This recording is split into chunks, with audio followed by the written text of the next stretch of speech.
the heart of Utah, Brigham Young University, a school steeped in tradition, now finds itself under the lens of a federal investigation. The U.S. Department of Education has taken a keen interest in the institution's disciplinary actions towards its LGBTQ students. This interest has materialized as a civil rights investigation into the university's actions, a rare occurrence for a church-owned establishment like Brigham Young University. This investigation has been sparked by the university's prohibition of same-sex dating, despite lifting a ban on homosexual behavior from its honor code. Such a stance has led to student protests and opened a Pandora's box of questions. The focus of these questions: the intersection of faith-based discipline and LGBTQ rights at BYU. The university maintains that it is within its rights to enforce the Church of Jesus Christ of Latter-day Saints policies against same-sex relationships. Yet, the federal investigation under Title IX is set to determine whether these religious exemptions allow for disciplinary actions against LGBTQ students. This investigation is not just about one university, but about the fundamental rights of LGBTQ students across the nation. To comprehend the gravity of this investigation, we must travel back in time to when Brigham Young University lifted the ban on homosexual behavior from its honor code. This change, however, did not usher in the era of acceptance and equality many had hoped for. The school continued to prohibit same-sex dating, a move which sparked a wave of student protests. The students' voices echoed through the halls and courtyards of BYU, a poignant call for change and a plea for understanding.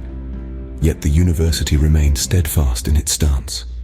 BYU defended its position with the assertion that it has the right, as a religious institution, to enforce the policies of the Church of Jesus Christ of Latter-day Saints, which include prohibitions against same-sex relationships.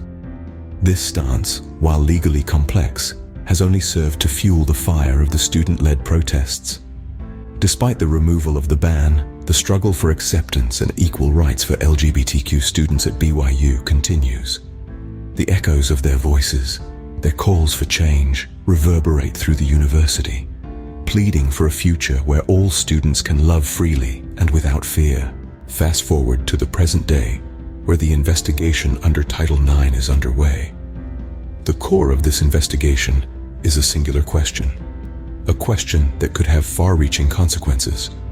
Do religious exemptions give the green light for disciplinary actions against LGBTQ students?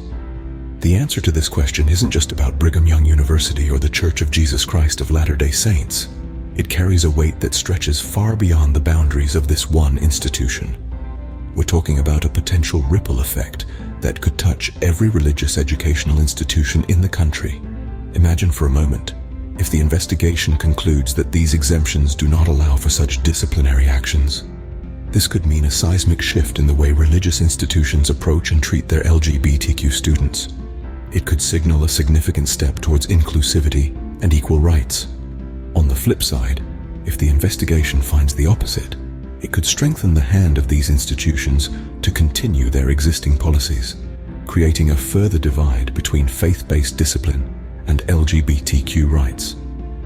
The outcome of this investigation may well set a precedent that could ripple through religious educational institutions across the country, making it a landmark case in the fight for LGBTQ rights.